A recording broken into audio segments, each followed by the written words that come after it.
Hello, this is your host, Lakota Ravoc, and welcome to one of my newest addictions, The Altars.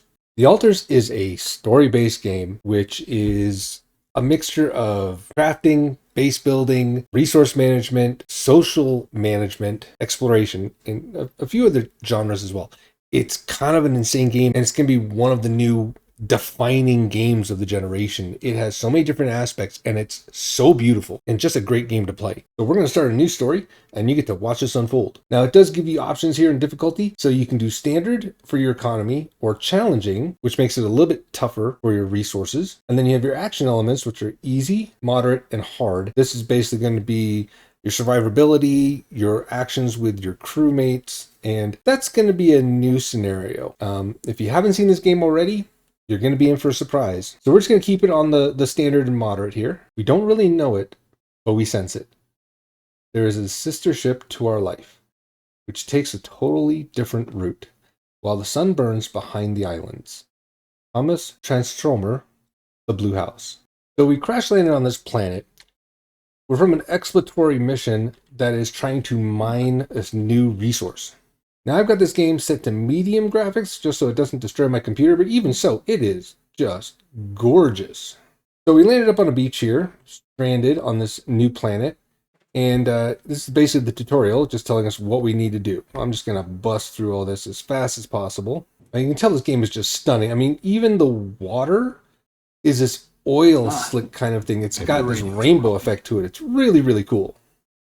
So coming up to these cliff edges, we just have to hit E to climb them up. There we go. And we just keep making our way till we find this.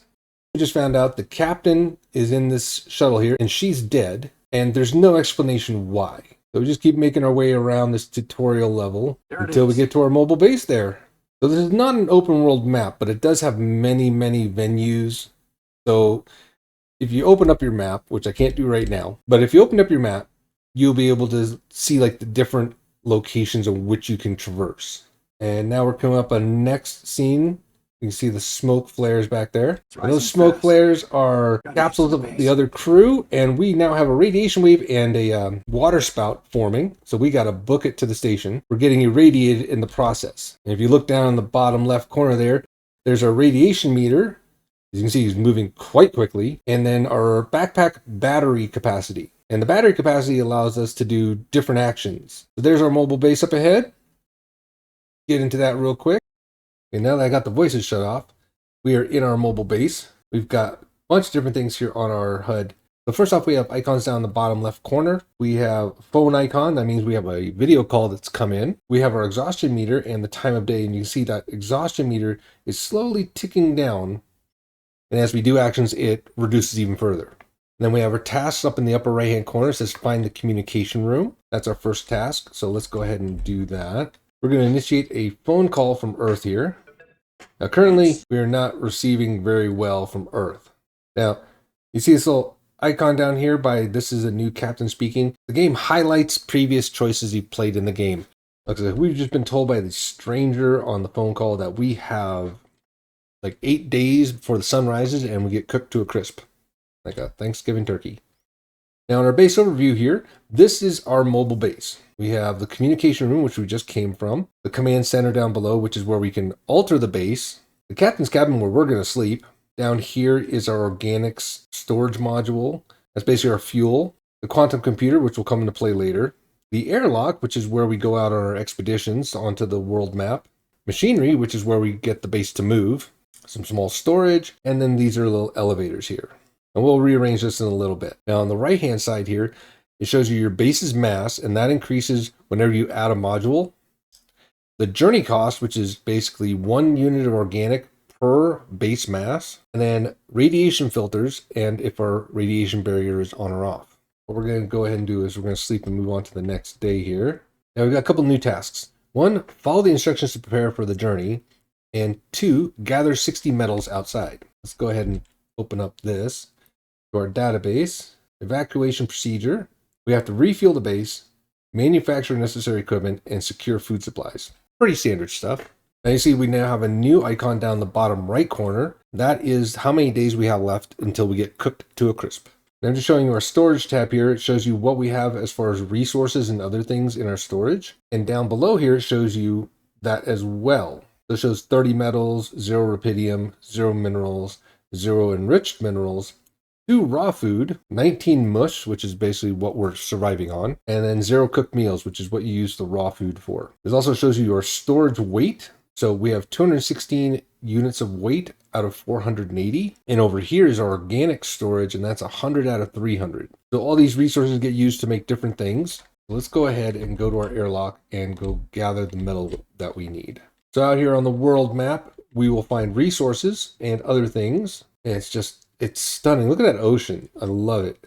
That ocean is just this vibrant rainbow color of things. It's just cool oil slick look that just is stunning. I've never seen anything like that in a game before. They did a great job at mimicking like oil. And right over here is our first resource. This is going to be metals.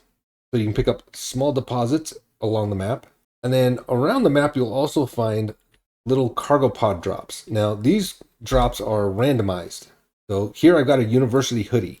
These are items that you'll be using later in the game. Now, right over here, as you can see in front of me, is a larger resource node for metal. This takes time. As you see, we're going fast motion here. You can actually shut that option off, but they contain about 60 units. It takes a couple hours of your day, so you have to keep an eye on that meter.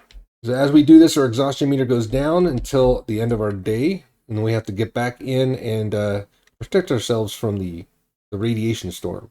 I've got another drop pod over here. I'm going to go ahead and collect what's in there. In this suitcase, we got a band t-shirt and a multi-tool. And in this suitcase, we got a movie. Movies will come into play a little bit later, but they're handy. All right, we got the 60 metal resources we needed, so we're going to go back and we're going to make whatever is next, which is the workshop. All right, so over here in our command module, we're going to go ahead and hit the base building, and we're going to build ourselves a new workshop. I'm just going to set that up here. No, you know what we're going to do? We're going to set that down here by the captain's cabin. Now, in this setup, you can rearrange it however you want. We're going to do a quick rearrange so I can move these elevators to the center. All right, so I laid it kind of like a T shape. I put the 4 small storage down below, the quantum computer across from our organic storage. I put the communication room near the captain's cabin and the machinery behind the workshop. Whoops, I got to move that over one. There we go. Each one of these modules, you see the little green light right there? That's a doorway. And those have to connect. And then I left the command center and the airlock at the top. I think it's a nice little balanced loadout. Okay, so our next task is to create a scanner. We need the workshop for that. So we got to queue up the scanner, just like that. Pretty simple. And unfortunately, you can't just auto make it. You have to spend a little time. So you come over and you do your work. And there we are. We got our scanners. The next, we have to find an organics deposit. Let's go out our airlock here. And organics are shown by this blue smoke you see in the distance there. And there it is. There's an icon that shows us that there's organics up there. Now, unfortunately, we cannot reach that from where we're at right now because we need a specific tool. But there are small deposits lying around, as you can see right here next to it. Pick that up. So let's make our way around.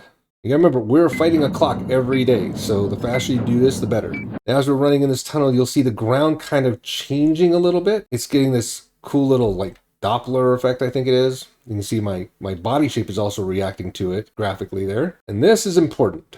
Story-wise, we just found the thing that we've been looking for on this planet. A huge deposit of rubidium.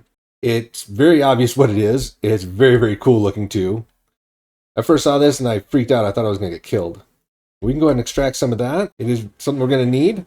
That is just gorgeous though. I love the look of that. Let's head to that organics deposit. We've got about 2 hours left in our day here before we have to get out of here. And we need to drop this. Pick any resources up along the way. And here we are. This is our organics deposit.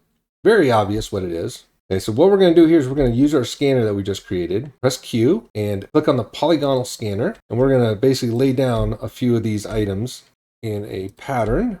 And it scans the area. Now you see that underneath it shows you the deposit. The darkest red is the lowest point, and it shows you exactly where you want to drill. So we hit Q again and go down to our building mode, and we click on the mining outpost. And we just drop that right there.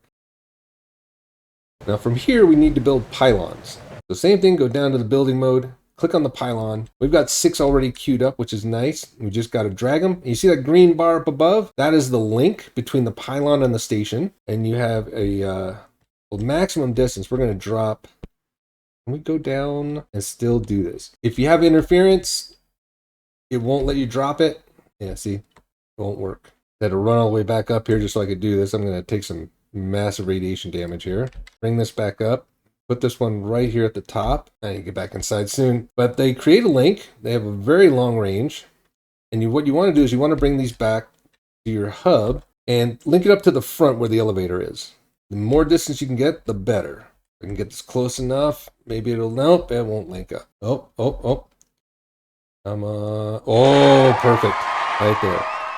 You want to try and do it in as few pylons as possible, so get those links as long as you can. Let's get inside before I die. So my meter is now down in the tired zone, the red and black bar. If it gets into the gray and black bar, that's going to be my exhaustion zone. That's the limit, and things get a little bit harder there. You can see we have another phone call, so let's go down and talk to that person. All right, so in that conversation, they asked us if we found the rupidium, and they told us to test it by building a thing called the womb. And just like you're thinking, it's literally a module that's a womb in a way. So we're going to build this down here by our quantum computer. All right, now in our womb, they want us to test this rupidium.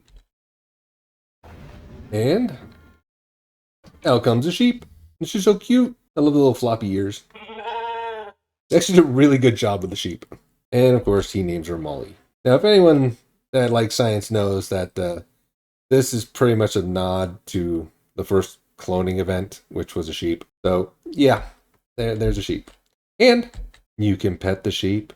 Anyway, we got another phone call, and our day is slowly dwindling down here. We need to get some rest really soon. And so with that phone call, we basically were told that we need to get this base moving and that the test was successful. They want us to collect a bunch of organic matter next. So just a note for this game, every time you sleep, that's when your game saves. So your game doesn't save at all during the day. You make a mistake, you can start that day over. Also, each day you eat 1 unit of food, even though you never see it actually happen. We're going to go to our airlock, and we're going to actually transport ourselves to this outpost and collect the organic matter that we need. We're going to spend the whole day doing this, which is going to be very, very quick. This is in real time, folks. It moves fast. So we just got a new task to build a kitchen. We're just going to keep collecting this. So we hit about 4 o'clock. All right, there we go. So on the stations, we have a fast travel point on one side and a battery charge station on the other side for your backpack. Now, one other thing you can do when you're done using a mining outpost and pylons is you can click your right mouse button down there below, you see it, and you can retrieve your mining outpost and any pylons. Fast travel back to the base. So we need to go ahead and build ourselves a kitchen. So in the modules, we have kitchen right here for 40 minerals. We have 53 down below. This is 5 wide. I'm gonna add that next to the airlock. That's probably the best place right now. And we'll rearrange this as the playthrough goes. It's very common for me to just go into the base and rearrange everything. Now we've got a kitchen.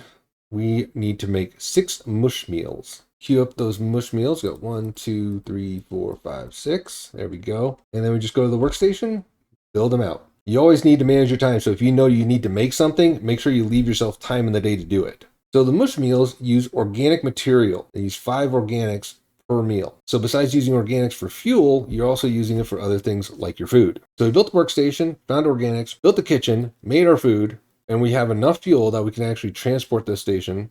Let's fire her up. Right here is the base navigation. They want us to test the engines, and we have 7 days till sunrise. Let's test the engine out. Nothing happened. Just dead in the water. They want us to turn a lever in the machinery. So let's interact with that.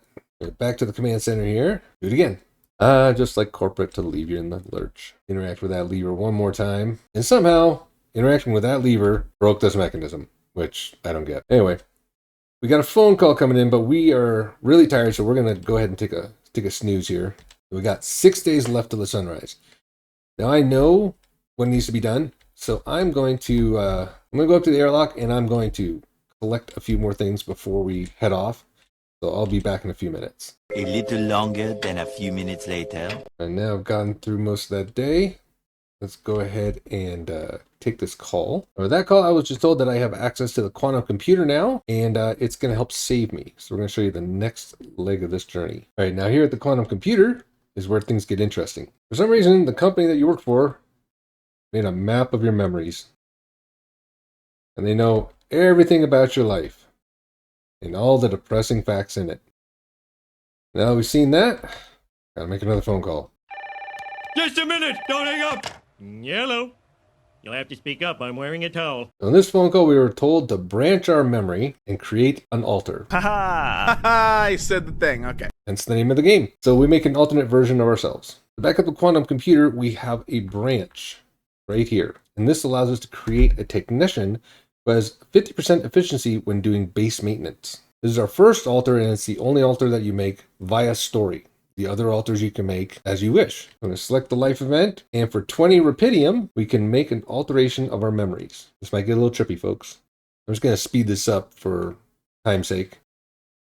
So currently, we're branching out and creating a new memory strain so that we can have someone who knows how to be a technician with our body. It's kind of a messed up thing, but it's actually making a really cool story to the game. And I love having the conversations with my altars, because each one has their own personality. It's very unique. And this is where your social management of the game comes into play. You have to make sure that you make them happy, that you feed them, that you have conversations and interact with them. There's a whole aspect to this game which is quite unique.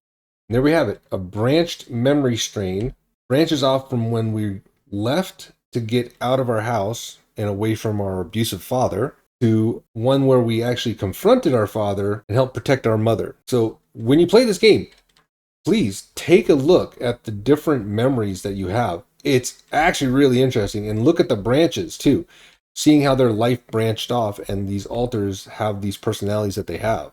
It's actually really, really interesting. It's a good read. Now we've made that branch, we're in the womb, and as you can see above, he's already been created. This is the only time that you'll have a altar that has been created instantly. The other ones take some time, and it's best to do it, say like at night before you go to bed, because the time that passes when you're sleeping actually speeds up the process of the altar being born. There are a lot of dialogues in this game, so be ready for a lot of conversations. Now, as you can see here, that guy had anxiety and stress or something else there. Went by really quick. Your conversations have an impact on their mental state. So you have to make sure to choose your dialogues based on their memory strains. So reading their memories is actually really helpful because it tells you what kind of person they are. So like our technician here, he's very upfront. He takes conflict head on. Anxiety and less joy. See, this is where it gets difficult, making the right decisions. Like there, I just gave him some joy and less gloom by telling my name first. But being upfront with him is also a great way of getting some extra bonus to him. So with his help, we were able to fix the machinery so we can move this piece of junk. Go hit the base navigation and start our journey. And here's our Grievous bike.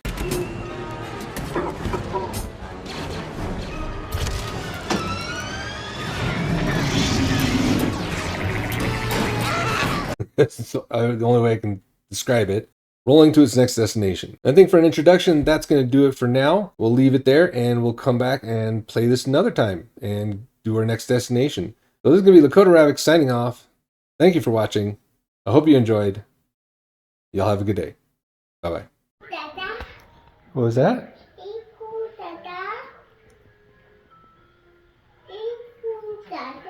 You're welcome, buddy.